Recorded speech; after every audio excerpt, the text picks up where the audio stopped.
मंशु द्विवेदी और स्वागत है आपका हमारी खास पेशकश चुनावी चर्चा में। आज का हमारा शीर्षक है योजना माटी की तैयारी सत्ता की। केंद्र में भाजपा सरकार ने आज से देश में मेरी माटी मेरा देश अभियान शुरू कर दिया है। सरकार के माध्यम से पार्टी इस अभियान के जरिए जनता को राष्ट्रभक्ति से जोड़ने का दावा कर रही है। 30 अगस्त तक चलने वाले इस अभियान की घोषणा प्रधानमंत्री मोदी ने 30 जुलाई को प्रसारित हुए मन की बात कार्यक्रम में के 113वें संस्करण में की थी। कांग्रेस ने इस अभियान पर सवाल खड़े किए हैं। इस सवाल और जवाब को लेकर ही आज हम बात करेंगे, समझने की कोशिश करेंगे कि आजादी के 75 साल पूरे होने के उपलक्ष्य में यह आयोजन किया जा रहा है या 2024 में चुनाव होने जा रहे हैं लोकसभा के और 2023 में कुछ महत्वपूर्ण राज्यों में विधानसभा चुनाव है। उसकी जमावट के लिए इस अभियान के माध्यम से जमीन तैयार की जा रही है। मामला दिलचस्प है। इस दिलचस्प चर्चा पर बात करने के लिए 3 खास मेहमान हमारे साथ हैं। उनसे आपका परिचय कराएंगे, लेकिन उससे पहले देखेंगे वो खास रिपोर्ट जो इस मसले पर हमारे साथियों ने तैयार की है। देखिए रिपोर्ट।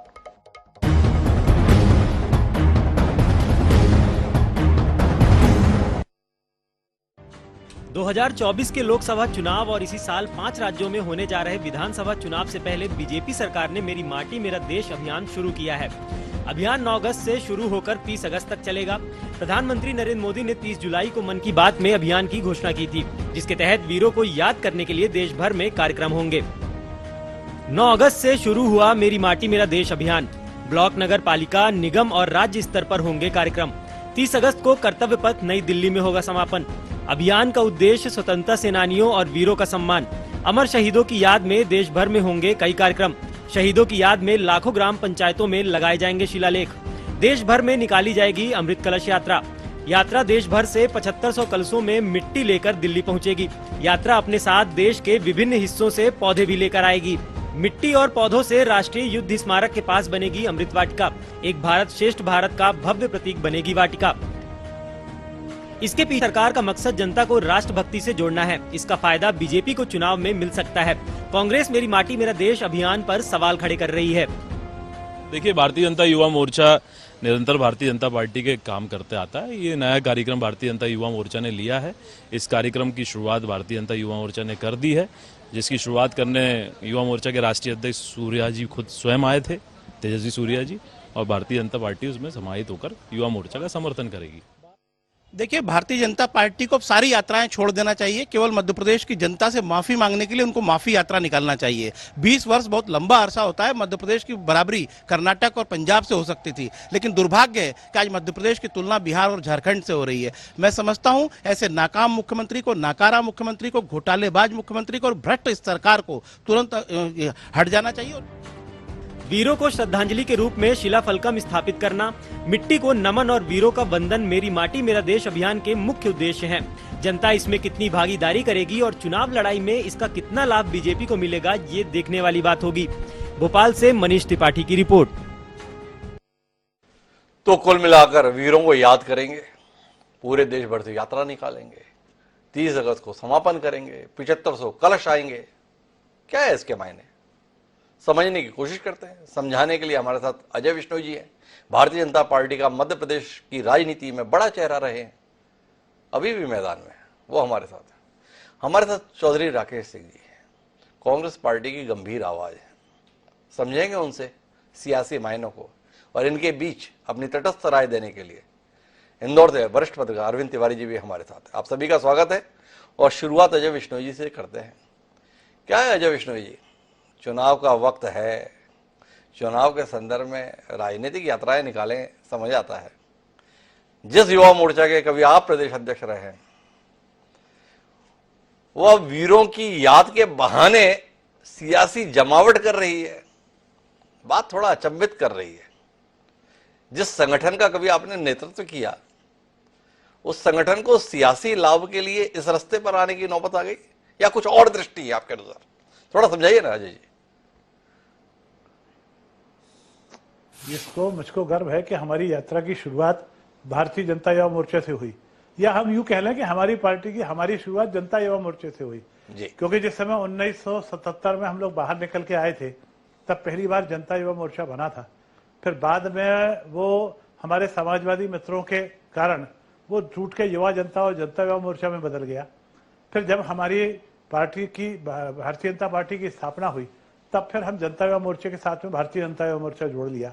मुझे गर्व की अनुभूति होती है ये बताते हुए कि उस समय मैं प्रदेश का अध्यक्ष रहा हूं और उसकी यात्रा में हम लोग सहभागी रहे हैं और वो हाँ कदम दर कदम चलते चलते भारतीय जनता पार्टी के मजबूती में जो योगदान दे सकते थे नौजवानों को जोड़ने का और नौजवानों को आगे बढ़ाने का, वो काम हम लोगों ने किया है। अब आप देखिए कि इस भारतीय जनता पार्टी की पृष्ठभूमि के साथ में आरएसएस को भी जोड़ा जाता है और आरएसएस को देखा जाता है और हमको ये कहने में कतई संकोच नहीं कि हाँ हम उनके आरएसएस के स्वयंसेवक हैं। अब हमारा सारा का सारा उद्देश्य जो रहा है वो राष्ट्र प्रेम को लेकर रहा है, देश प्रेम को रहा है, राष्ट्र के जो हमारे अमर सेनानियों हैं उनके नमन करने के लिए, उनको याद करने के लिए, उनको श्रद्धांजलि देने के लिए रहा है। तो इसमें कोई नई बात क्या है? हम तो प्रकृति को भी फूल हमें देता है, धरती देती है हमको सब कुछ, गीत गाते हैं। हमारा तो कुल मिला के ध्येय वही है। उसी ध्येय के रास्ते पे चलते हुए आज जब हम देश अमृत महोत्सव मना रहा है आजादी का, तो हमको देश के वीरों को क्यों नहीं याद करना चाहिए? देश की माटी को पूजने की बातचीत क्यों नहीं करना चाहिए? देश की रक्षा में जिन लोगों ने अपना बलिदान दिया है या आज भी देश की रक्षा करने के लिए खड़े हुए हैं सीमाओं के ऊपर, उनके सम्मान में यदि चार बातें कही जाती हैं, एक शिलालेख लगाया जाता है या वहां पे एक सेल्फी पॉइंट बनाया जाता है, नौजवानों को, आने वाली जनता को हम उसके साथ जोड़ के देश प्रेम की भाषा सिखा सकते हैं। तो देश प्रेम की बात को ये राजनीति से क्यों जोड़ना चाहते हैं? कांग्रेसियों को किसने मना किया है? इस पे किसी पार्टी विशेष के लिए तो है नहीं, वो भी आए और वो भी इस अभियान से जुड़े और बढ़ चढ़ के इसका हिस्सा ले। हम कांग्रेस को मना नहीं कर रहे, पर कांग्रेस इसके खिलाफ में बोल के अपने आप इस बात को सिद्ध करने दे रही है कि उनको देश प्रेम से कोई लेना देना नहीं है, उनको देश के वीर सपूतों से कोई लेना देना नहीं है, उनको देश के आजादी के इतिहास को जो कुछ भी पढ़ाना है वो नेहरू खानदान और गांधी खानदान से आगे उनको सोच है ही नहीं है। इसलिए बाकी जब लोगों को उस शहीदों के साथ में जोड़ा जाता है, आजादी के स्वतंत्रता संग्राम के साथ में जोड़ा जाता है, उनको तकलीफ होती है और वही तकलीफ बयान कर रहे हैं वो अपने विभिन्न प्रकार के बयानों के क्या धारा प्रभात तरीके से आपने रोशनी दी है।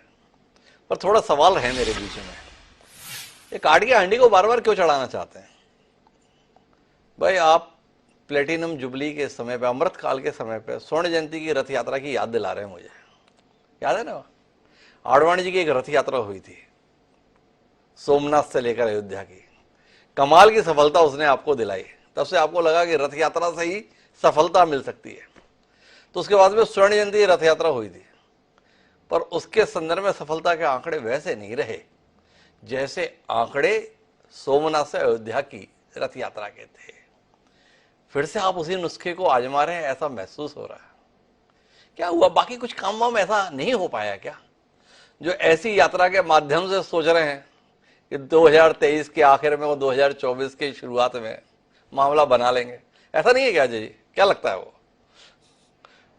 आप बात को फिर से ले जा रहे हैं, राजनीतिक पुट देने की कोशिश कर रहे हैं, जबकि हम इसको विशुद्ध रूप से देशभक्ति का, देश के अमृत काल के साथ में जोड़कर आगे इस बात को गांव तक पहुंचाने की कोशिश कर रहे हैं। गांव के अंदर एक फलक लगा के हम उन शहीदों को नमन करते हुए उन गांव के लोगों से क्यों देखना चाहिए? हाँ, ये बात ठीक है। यदि आपको ऐसा लगता है कि दूसरी पार्टियों को देश प्रेम नहीं है या देश प्रेम हमसे कम है या हम देश प्रेम के लिए ज्यादा जाने जाते हैं और इसके कारण देश प्रेम की कोई भी यात्रा निकलेगी, कोई भी बात होगी, गांव तक खड़ी होगी, तो उसका लाभ सीधे भारतीय जनता पार्टी को मिलेगा, तो मिलना चाहिए। यदि भारतीय जनता पार्टी को देश प्रेमी होने का इनाम जनता देना चाहती है तो स्वागत है जनता का।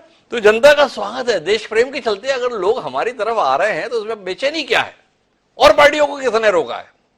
और सबसे बड़ा सवाल तो उस भारतीय राष्ट्रीय कांग्रेस के संदर्भ में भाई, जो क्लेम करती है, दावा करती है कि आजादी तो उसके प्रयासों से मिली। अब उस आजादी के 75वें साल पर शहीदों को याद करने का उपक्रम अगर भारतीय जनता युवा मोर्चा ने कर लिया तो चौधरी राकेश सिंह जी इतने हलाकान, इतने परेशान क्यों हो रहे भाई आप लोग? थोड़ा रोशनी दीजिए ना। ये विषय देश की आजादी से जुड़ा हुआ है, उस अस्मिता से जुड़ा हुआ है जिसमें लोगों ने कुर्बानी दी। मैं जब बचपन से भी पढ़ता आया था तो मैंने बहुत खोजने की कोशिश की कि महात्मा गांधी कौन थे, पंडित जवाहरलाल नेहरू कौन थे, जिन्होंने अपना जीवन 10 वर्षों तक आजादी के लिए जेल में बिताया। बड़े सरल तरीके से दक्षिणपंथी लोग कह देते हैं कि नेहरू और इनका, कभी बलिदान की बात करिए, कभी जेल की बात करिए, तो मुझे रिकॉर्ड में कहीं नहीं मिले, गोलवलकर नहीं मिले मुझे कहीं, कोई भी एक व्यक्ति नहीं मिला। ये देश वास्तव में शहीदों का देश है जी। और विचार ये करना है, ये किस माटी की बात करना चाहते हैं? गॉडसे की माटी की बात करना चाहते हैं या महात्मा गांधी की माटी की बात? माफ करिए, देश महात्मा गांधी का, माफ करिए देश स्वतंत्रता संग्राम सेनानियों का है, माफ करिए देश के लिए जिन लोगों ने आगे बढ़ के बलिदान दिया, जिन्होंने रैलियां निकाली, टोलियां निकाली। 1925 में जिस मेरे भाई अजय कह रहे हैं कि आरएसएस के हमें फक्र है, 1925 में स्थापित की थी हेडगेवार साहब ने। कितनी रैली निकाली देश के लिए, आजादी के लिए। बल्कि विक्टोरिया जब 1942 में पहली बार हिंदुस्तान आई तो आरएसएस के लोग कलकत्ता के सड़कों पर उसको सलामी दे रहे हैं। तो मेरे लिए तो फख्र की बात है, कांग्रेस के लिए फख्र की बात है कि हम उस खानदान से, उस माटी से हैं जो महात्मा गांधी के, पंडित जवाहरलाल नेहरू की है, सरदार वल्लभ भाई पटेल की है, सुभाष चंद्र बोस की है। मैं सारे नाम ये देखता हूं डॉक्टर साहब, मुझे एक भी नाम नहीं दिखता है कि वर्तमान में जो लोग कह रहे हैं कि देशभक्त हो रहे हैं। हाँ, गुमराह करने का काम आपका हो सकता है। मैंने सेलुलर जेल में भी जाके लिस्ट पढ़ी, मुझे कोई आरएसएस का आदमी नहीं मिला वहां सिवाय एक वीर सावरकर के नाम के अलावा। वो भी क्या माफीनामे दिए वो सबको मालूम है। मध्य प्रदेश में जब मैं देखता हूँ, जिस क्षेत्र से आप आते हो, जो महाकौशल का क्षेत्र है जहाँ से अजय भाई आते हैं, सारे स्वतंत्रता संग्राम सेनानी, जेल में जाने वाले लोग, आजादी के लिए कुर्बान होने वाले लोग कांग्रेसी लोग। तो मैं आपको रोकता हूं चौधरी राकेश सिंह जी, ऐसे में तो आपको स्वागत करना चाहिए अजय भाई की तरफ से की जा रही इन कोशिशों का कि भाई आपके कांग्रेस पार्टी के जिन सपूतों ने देश की आजादी में अपना योगदान दिया था, उनके शिलालेख जो आप 75 साल में गांव-गांव में नहीं लगा पाए, वो काम अजय विश्नोई जी की पार्टी करने जा रही है। आपके पूर्वजों का नाम अमर रहे, इसका बंदोबस्त करने जा रही है। देश एक बार फिर आपकी पार्टी से जुड़े हुए उन सपूतों का स्मरण करे, इसके लिए 30 अगस्त को एक बड़ा आयोजन दिल्ली में करने जा रही है। तो आपको तो इसके एवज में फूल बिछाने चाहिए। ये आप कांटे कहां से चुन रहे हैं भाई राकेश सिंह जी? जब आप बोल रहे हैं इनके पास तो कोई नहीं, जो भी है हमारे हैं, और उनके सम्मान के लिए अजय विश्नोई जी का दल इतना बड़ा उपक्रम कर रहा है, आप अभिनंदन नहीं करने चाहिए अजय विश्नोई जी का इस कार्यक्रम में? इस बात को राजनीतिक रंग दे रहे हैं, भारतीय युवा मोर्चा निकाल रहा है, और ये दक्षिणपंथी सोच के लोग नया इतिहास गढ़ रहे हैं जी। ये गांधी को गाली देना चाहते हैं, जवाहरलाल नेहरू को गाली देना चाहते हैं। इनके खुद के यहाँ कोई सपूत पैदा नहीं हुआ जी, कोई ऐसा तो स्वतंत्रता संग्राम सेनानी आरएसएस में पैदा नहीं हुआ, भारतीय जनसंघ में पैदा नहीं हुआ जिसने देश के लिए कुर्बानी दी हो, टोलियां निकाली हो। अब ये चाहते हैं कि हम पूरा इतिहास बदल दें, अपने लोगों को लेके आए, अपने लोगों के नामकरण करें। मैंने एक बार एक कम्युनिस्ट विचारक की एक पुस्तक पढ़ी थी डॉक्टर साहब, उसने कहा था दक्षिणपंथी लोग, बीजेपी के लोग जब भी सत्ता में आएंगे तो योजनाओं का नाम बदलेंगे, रोड का नाम बदलेंगे, भवनों का नाम बदलेंगे और अपना इतिहास गढ़ेंगे, अपने चिन्ह स्थापित करेंगे। भारतीय जनता पार्टी का योगदान देश के लिए कुछ नहीं। ये तो कभी ताली बजाओ, कभी थाली बजाओ, कभी तिरंगा लगाओ, भूल गए तिरंगा लगाना। क्या मतलब इस देश पे एक एक आदमी अब समझदार है डॉक्टर साहब। मध्य प्रदेश का ही ले लें, चाहे किसी जगह का ले लें, कोई भी ऐसा व्यक्ति नहीं मुझे मिला। और अगर अजय विश्नोई साहब नाम गिना दे मुझे स्वतंत्रता संग्राम सेनानियों के कि किन लोगों ने योगदान दिया, आरएसएस के कौन लोग थे, तो ये सारी तो बताएंगे ना आप अजय विश्नोई जी को क्यों ललकार रहे हैं भाई? शिलापट पे जब नाम लिखे जाएंगे तो उसमें दिखेगा कौन कौन से नाम है। यही तो उपक्रम करने जा रहे हैं। आपको ज्ञानवर्धन हो, आपकी जागरूकता के जो सवाल हैं उनका समुचित उत्तर मिले, इसके लिए उपक्रम हो रहा है ना भाई। हर गांव में शिलापट लगेगा, कौन कौन देश की आजादी के लिए शहीद हुआ था। पर हम विस्तार के लिए आते हैं अरविंद तिवारी जी। अजय विश्नोई जी इस बात पे नाराज थे, हमसे शिकायत थी उनकी, भाई देश के लिए हम काम कर रहे हैं, आप उसे सियासी रंग दे रहे हैं, क्यों दे रहे हैं? अरविंद जी इस सवाल का आपके पास कोई उत्तर अजय विश्नोई जी की जिज्ञासा का? देखिए हिमांशु जी, अजय भाई ने अपनी बात रखी और चौधरी राकेश सिंह ने अपनी बात रखी जी। मेरा स्पष्ट मानना है कि देश की आजादी में जिनका योगदान रहा है उन्हें बिल्कुल पूरी शिद्दत के साथ याद किया जाना चाहिए। लेकिन ये सारी याद चुनाव के वक्त की क्यों आती है? जी, चुनाव के वक्त की ये याद आती है और ऐसे उपक्रम चुनाव के समय क्यों आगे बढ़ाए जाते हैं? होना चाहिए जिन्होंने देश की आजादी में योगदान दिया। पर आपको क्यों लगता है अरविंद तिवारी जी कि ये चुनावी उपक्रम है? भाई अब आजादी के 75 साल 2023 के समापन के मौके पे पूरे हो रहे हैं और इसके एवज में ये कार्यक्रम किया जा रहा है, तो भाई जब समय होगा तभी तो किया जाएगा, इसमें शिकायत कैसी?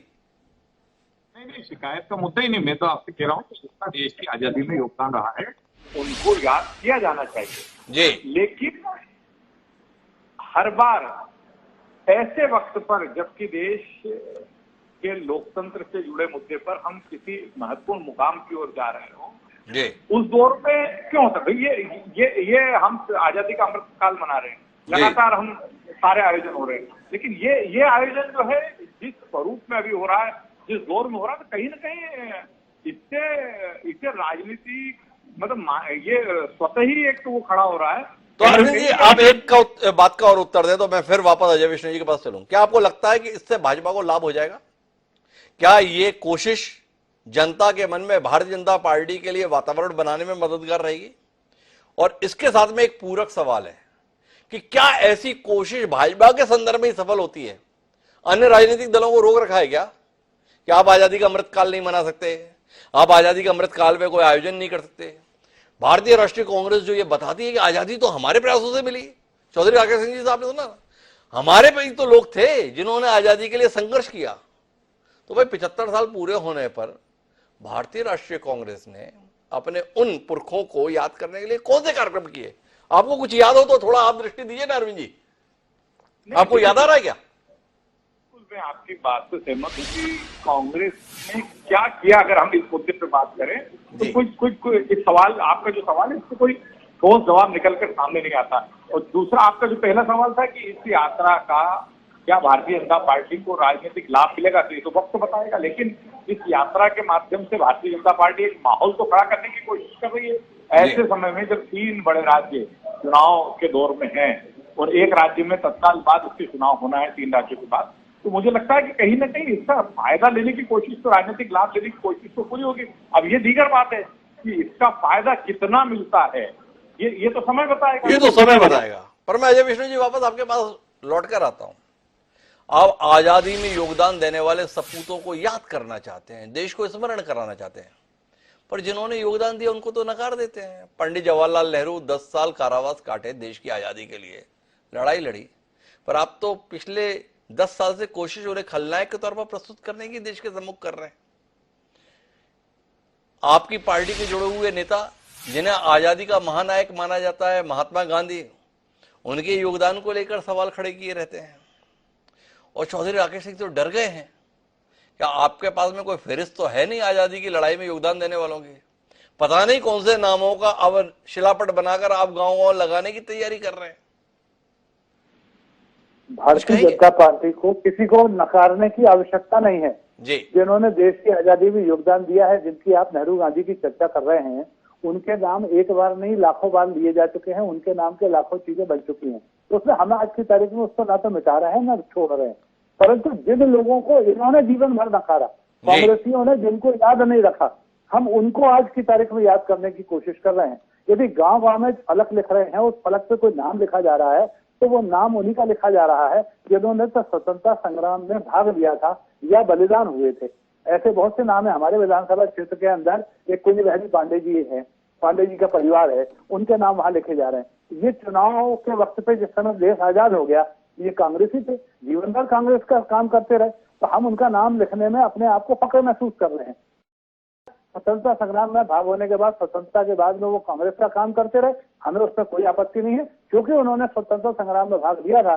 कांग्रेसियों ने उनको भुला दिया, हम उनको भुलाना नहीं चाहते हैं। उनके गांव में उनकी मूर्ति लगाना चाहते हैं, उनके गांव में उनका फलक का नाम उस पर लिखना चाहते हैं, और जहां कहीं किसी सेना के सैनिक ने अपना बलिदान दिया है, हम उसका नाम उसके गांव में लिखना चाहते हैं। इसमें किसी को क्यों राजनीतिक स्वार्थ दिख रहा है? स्वार्थ इसलिए टाइमिंग को लेकर दिख रहा है अजय विष्णु साहब। और आपसे जानना ये कि भाई आपको ये सब इतना लेट क्यों याद आ रहा है? भाई आजादी में योगदान तो बहुत पहले दिया था। मध्य प्रदेश में आप सत्ता में 18 साल तो छोड़िए 20 साल पहले आ चुके थे। देश के संदर्भ में बात करें तो 10 साल पूरे हो रहे हैं आपको सत्ता में आए हुए प्रचंड बहुमत के साथ। इस समय क्यों अरविंद तिवारी जी बार बार कह रहे हैं टाइमिंग इसे सियासी बना रही है। आया 75 साल अभी पूरे हुए हैं देश की आजादी के, इसलिए हम अभी मनाएंगे ना कि हम 8 साल पहले से बनाना शुरू कर देते अमृत महोत्सव।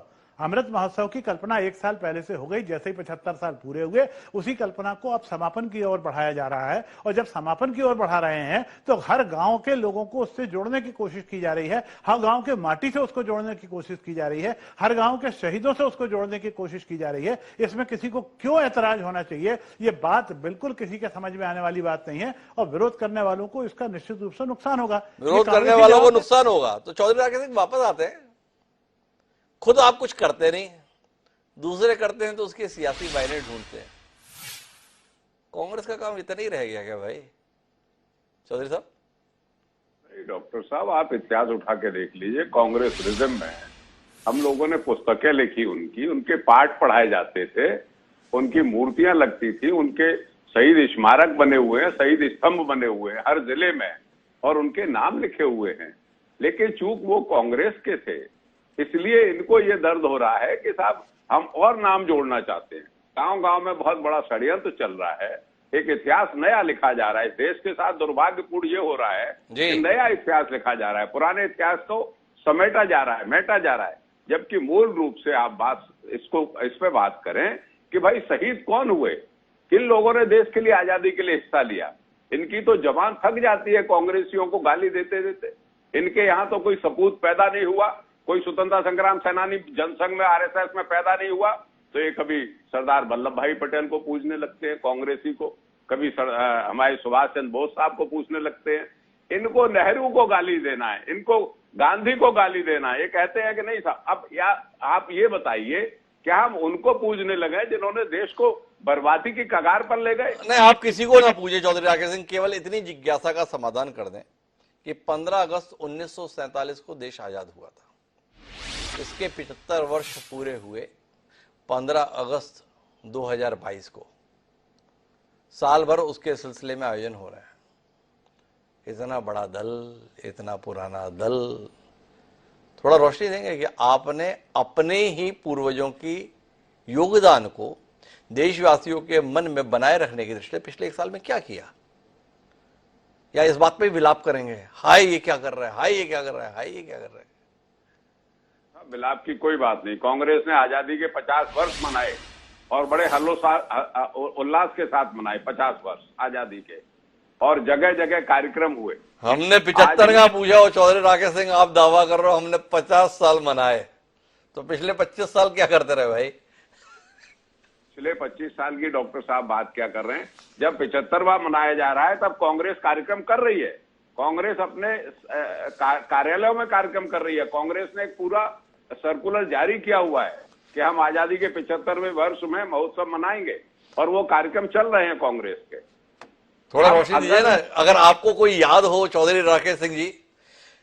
75 साल खत्म होने जा रहे, 76वां साल पूरा हो जाएगा, कुल जमा 1 हफ्ता बचा है चौधरी राकेश सिंह जी, हमें पता तो चल जाए। बात कर रहा हूं मैं, सेमिनार की बात कर रहा हूं, मैंने अटेंड किया है भोपाल में जी। कांग्रेस की तरफ से सेमिनार हुआ है 75वें वर्ष में आजादी के इसमें स्वाधीनता के लिए जी, मैं खुद उसमें गया हूं जी। और जिला स्तर पर भी संगोष्ठियां हो रही हैं कांग्रेस की आजादी के 75वें वर्ष में।